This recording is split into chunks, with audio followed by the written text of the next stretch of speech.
Shalom, shalom, peuple de Dieu. C'est la prophétesse de Magdala de la Chaudière Ministry qui nous parle cet après-midi.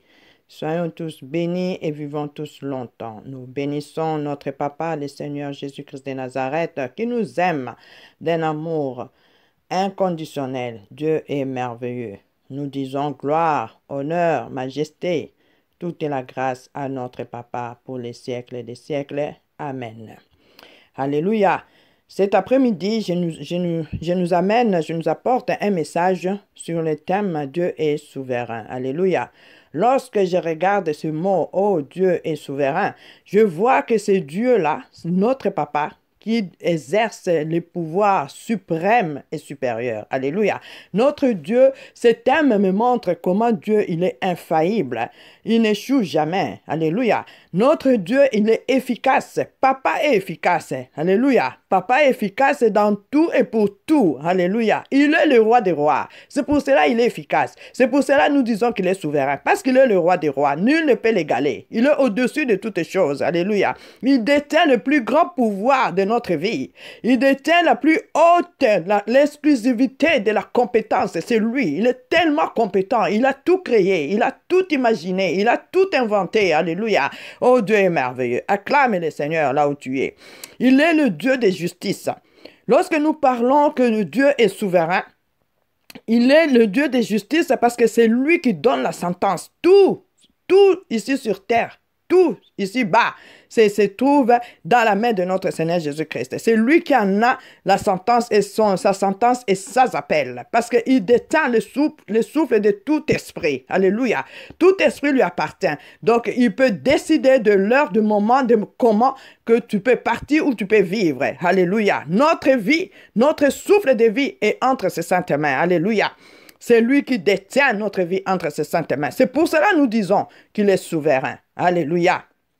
1 Timothée, chapitre 6, verset 15 nous dit, « Le Seigneur, le bienheureux, est le seul souverain. » Alléluia.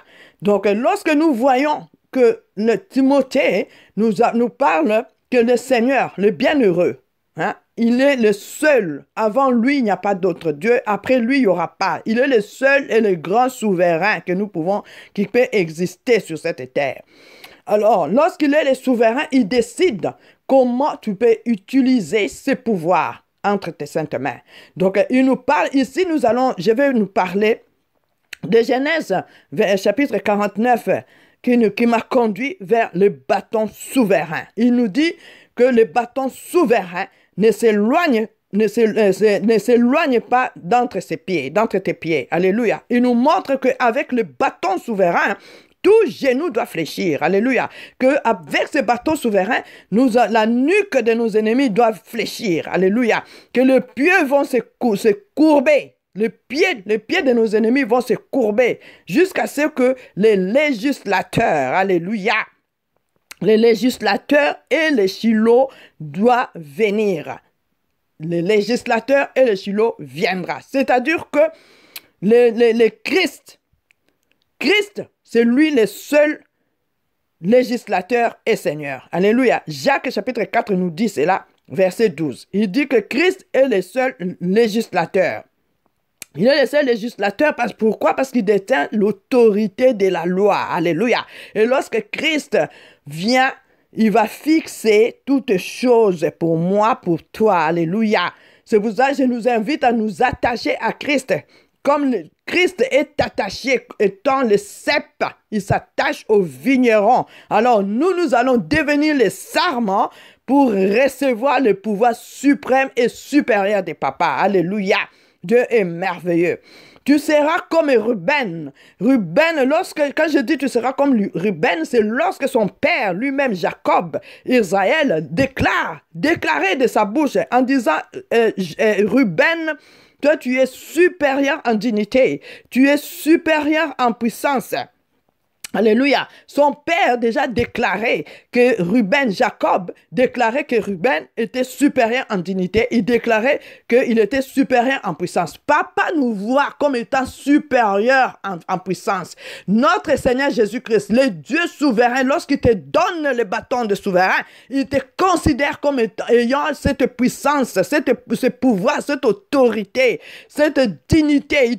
Il te fait confiance lorsqu'il te donne ces bâtons-là. Alléluia. Nous voyons encore dans Daniel, chapitre 6, verset 3, il dit que Daniel avait un esprit supérieur. Daniel avait un esprit supérieur qui surpassait tous les problèmes. Daniel était supérieur, il surpassait tous ses chefs. Même les chefs ne pouvaient même pas égaler à Daniel. Alléluia. Lorsque le Seigneur te dit, déclare que il te donne ces bâtons de supériorité qui va dépasser tout le monde, tu dois demander à recevoir l'amour du Christ. Tu dois demander à recevoir l'amour du Christ qui surpasse toute connaissance pour t'établir. Alléluia.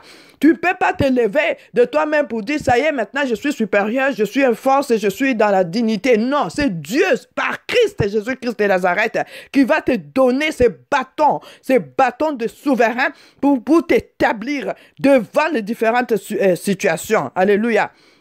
Appelle, papa, appelle l'Esprit du Seigneur parce qu'il dit que Daniel avait un esprit supérieur. Appelle que le Seigneur te donne cet esprit supérieur. Que le Créateur Saint-Esprit te donne cet esprit supérieur qui va t'apporter la paix et la paix de Dieu, comme la Bible nous dit, qui surpasse toute intelligence. C'est pas dans l'agitation. Lorsque tu as la paix de Dieu, tu vas recevoir l'intelligence, tu vas recevoir la puissance, tu vas recevoir la supériorité devant tes ennemis. Alléluia. Ainsi, en allant toujours en tant que Dieu est souverain, excusez-moi, nous avons ce ministère, le ministère de la justice que nous appliquons, le ministère de la justice que le Seigneur Jésus-Christ exerce en toi ou en moi, alléluia, sera plus glorieuse, alléluia. Ce ministère que le Seigneur implante en nous, dans nous, va être plus glorieuse en puissance et en force, alléluia. Donc, le Seigneur qui est souverain, qui est le Dieu de justice, comme j'ai dit, il va te donner cette supériorité au devant de toute situation, au devant de tout problème, au devant de tout blocage, parce que il t'aura donné le bâton pour briser, pour anéantir, pour soumettre même la nuque de tes ennemis. Alléluia. Acclame le Seigneur. Oh, dis Amen là où tu es. Alléluia. La Bible nous dit dans Romains chapitre 13, verset 6, dans la version revue de Louis II, nous dit ceci. Des ministres, que les magistrats sont des ministres de Dieu, entièrement appliqués à leurs fonctions. Ceci nous montre encore que Jésus-Christ, Dieu, est souverain dans même la justice. Tout est la justice parce que la Bible dit que la justice doit dépendre même de la parole de Dieu. Lorsque je voyais auparavant aux États-Unis, les gens prêtaient serment sur la Bible, je ne comprenais pas. Je disais, mais comment les gens peuvent prêter serment sur la Bible? Il y avait quand même une explication. Aujourd'hui, je viens comprendre que Dieu, il est souverain. Il est souverain au-dessus de toute loi. Il n'y a aucune loi qui le dépasse. C'est pour cela qu'il dit dans ces passages ici de Romains chapitre 13, verset 6, version revue, que les magistrats sont des ministres de Dieu qui appliquent même cette fonction-là de la magistrature dans la loi de souveraineté de Dieu. Donc Dieu est au-dessus de la loi. C'est pour cela, lorsque j'ai compris, quand ils prêtent serment sur la Bible, ils appliquent tout justement, ils appliquent la fonction dans la parole que Jésus-Christ, que Dieu lui-même est souverain. Acclame le Seigneur. Alléluia. Lorsque je regarde aujourd'hui, en train de donner ces passages, en train de donner ces messages, je suis devenu ministre de Dieu. Je suis devenu ministre de Dieu, ministre de la parole par l'évangile que j'ai reçu dans le fondement des apôtres. C'est pour cela que je viens aujourd'hui devant vous pour vous parler par rapport à ce Dieu qui est souverain. Alléluia. Bien-aimé, en aimant, en croyant dans son cœur, en acceptant que Jésus-Christ est souverain, en acceptant que le Créateur Saint-Esprit est souverain, en acceptant que Dieu est souverain, alléluia, il nous donne, nous croyons, nous devons trembler devant ce Dieu-là. Parce que c'est lui, comme j'ai dit au début, qui détient le souffle de notre vie. Alléluia. Il détient le souffle de notre vie entre ses mains. Lorsqu'il dit une chose, et la chose apparaît. Donc, ce n'est que Dieu qui peut faire ce genre de choses. Ce n'est que Dieu qui peut t'accompagner dans tous les mouvements dans ta vie. Alléluia. Jean chapitre 13, verset 17 nous dit, « Si vous savez ces choses, vous êtes heureux. » Quelles choses nous devons savoir? Nous devons savoir que Dieu souverain, et lorsqu'il envoie son souffle, nous sommes créés. Nous devons les savoir. Nous devons savoir ces choses parce que c'est lorsque Dieu, il souffle. La Bible nous dit que le souffle de ses narines, alléluia, vient sécher même les eaux, des grandes eaux. Le souffle de ses narines vient sécher parce qu'il est souverain. Dès qu'il ouvre sa bouche, il fait quelque chose. Donc, il vient créer quelque chose. Il vient anéantir quelque chose. C'est pour cela que nous devons savoir cela, pour que tu puisses être supérieur en puissance, pour que tu puisses recevoir le bâton de souverain. Tu dois te dire que oui, mon Père, mon Dieu, mon Seigneur, tu dois être ferme dans ta parole. Tu dois être ferme. Il n'y a pas un vent qui peut te secouer parce que tu détiens le bâton de souverain et que Dieu lui-même est souverain. Alléluia. Alléluia. Dieu est merveilleux. Je vous bénis, chère famille. Je vous dis merci d'avoir suivi cette petite prédication pour le temps que j'ai dit, je vais nous partager ces petits moments, que nous puissions savoir, bien aimés, que Dieu est souverain. Que lorsque je reçois Jésus-Christ comme Seigneur et Sauveur, lorsque je l'accepte dans mon cœur, le Seigneur est capable de déployer, le Seigneur est capable de te donner un outil de souveraineté, de pouvoir agir avec cet outil. Et ici, le Seigneur, je viens nous parler du Seigneur qui donne les bâtons. Lorsque le Seigneur te donne le bâton de souverain, tu vas agir, tu vas appliquer, tu vas marcher parce que lui-même, il deviendra ton guide. Donc, tu vas frayer le chemin avec ces bâtons. Alléluia. Tu vas frayer